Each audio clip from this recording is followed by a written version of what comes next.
Assalamualaikum dan salam sejahtera. Bersama saya Aiza Izani Ikwan di TVPSS Sekolah Kluster Kecemerlangan Sekolah Kebangsaan Ladang Binuang. Seperti yang kita tahu, Kunak adalah sebuah daerah yang terletak di bahagian Lahadatu, Negeri Sabah, Malaysia. Daerah Kunak mempunyai pelbagai khazanah tersembunyi yang boleh dibangunkan sebagai produk pelancongan. Salah satunya adalah kolam lumpur atau matpul yang terletak di Ladang Binuang Kunak. Namun sejauh manakah khazanah alam ini dapat memikat hati pelancong-pelancong untuk ke sana? Akila Imani Nur Azmi ada laporannya. Assalamualaikum dan salam sejahtera. Bersama saya Akila Imani Nur Azmi, TVPSS berada di kawasan kolam lumpur atau matpul di Ladang Binuang ini. Sedikit pengenalan tentang Binuang Matpul. Binuang ialah salah satu ladang yang terdapat di daerah Kunak di bawah pengurusan Semdabi Sabah Plantation. Jarak dari Pekan Kunak ialah lebih kurang 20 km. Terdapat satu tempat menarik di kawasan Binuang, iaitu kolam lumpur, matpul, yang pernah menjadi kunjungan pelancong dari luar negara. Lokasinya yang agak jauh dan di dalam sebuah ladang kelapa sawit. Kolam lumpur Binuang ini telah dibaik pulih mengikut kehendak pengurus dan penduduk di sekitarnya. Lumpur lava yang terdapat di kolam lumpur tersebut kaya dengan mineral, dipercayai ada kegunaan dalam merawat badan serta mencantikkan dan menegangkan kulit.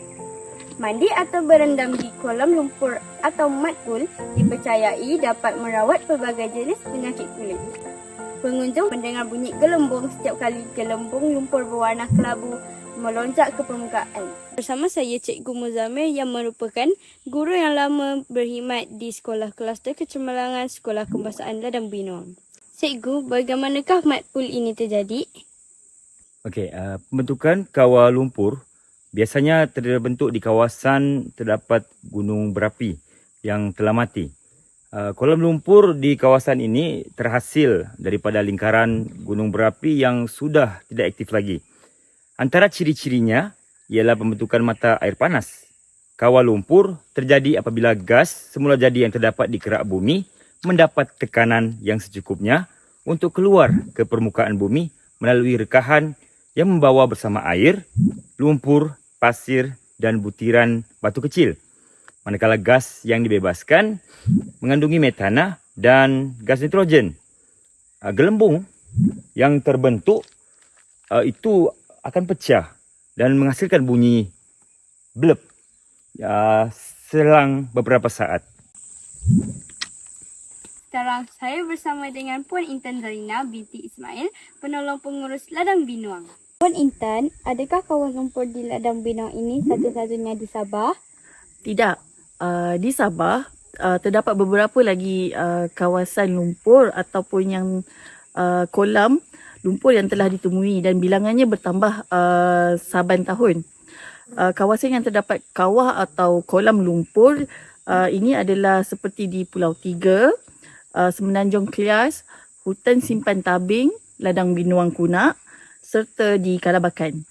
Berbeza di Binuang, kawasan ini dipelihara untuk tatapan ataupun dilawati oleh orang ramai lah. Puan Intan, mengapakah haiwan seperti gajah memasuki kolam ini? Sebenarnya gajah dia masuk ke dalam kolam lumpur ni, dia bertujuan bukan untuk bersekeria ya. Dia lebih pada untuk membina perlindungan semula jadi terhadap badan dia. So dia macam akan melindungi badan dia dengan menggunakan lumpur yang sedia ada tu, akan jadi rasa bersih lah badan dia. Sebab secara semula jadinya haiwan-haiwan di sekitar kita ni semualah, dia memang selalu menjaga kebersihan diorang secara semula jadi. Jadi gajah ni antara salah satunya cara dia berendam dalam kolam lumpur ni. Apakah pandangan Cikgu Muzamir tentang kepentingan menjaga khazanah warisan seperti kolam lumpur yang terdapat di Ladang Binuang ini? Jauh dari sudut hati cikgu, kita perlu menjaga khazanah warisan yang amat berharga ini.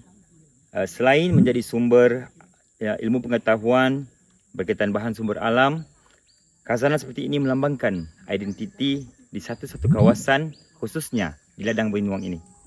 Khazanah ini juga perlu dipelihara sepenuhnya supaya anak-anak generasi masa depan terus menikmati dan dapat melihat sendiri keunikannya. Selain itu, kita amat menggalakkan para pakar-pakar dan juga saintis supaya datang sendiri ke kawasan ladang Binuang ini untuk membuat kajian tentang lumpur yang berada di kawasan ladang Binuang ini. Kerana ia dipercayai mendatangkan banyak kebaikan kepada pemakainya. Sekian sahaja dari saya, Akilah Imanino Azmi, TV PSS. Terima kasih Akilah. Demikian rangkuman berkaitan kolam lumpur atau matpul ini pada kali ini. Bunga siantan di dalam taman, bunga ditanam di dalam cerun. Khazanah warisan harus dikekalkan menjadi kebanggaan turun-temurun. Saya Aiza Izani Ikwan, TV PSS.